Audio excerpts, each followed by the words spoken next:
I dipendenti della PT di Venezia non resteranno senza stipendio dal mese di settembre. L'assicurazione non è da poco ed è ufficiale, essendo stata comunicata direttamente dall'assessore al turismo veneto Marino Finozzi durante l'incontro convocato in regione per capire quale sia il futuro dell'ente. Ed è un avvenire quanto mai fluido al momento, come ha spiegato lo stesso assessore. La regione ha già predisposto una delibera attraverso la quale daremo un contributo alle province, quindi anche alla provincia di Venezia, per poter portare fino a fine anno gli impegni presi con i lavoratori.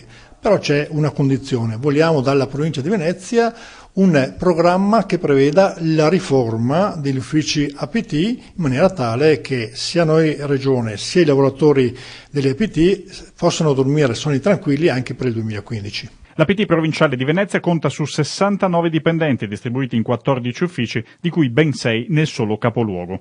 Finozzi ha rassicurato la delegazione che entro martedì prossimo la giunta regionale approverà 2 delibere per far fronte all'emergenza coprendo i mesi fino al prossimo dicembre, ma l'erogazione di questi fondi conferma che sarà subordinata alla presentazione di un progetto della provincia di Venezia sui nuovi uffici IAT per coprire le esigenze del personale.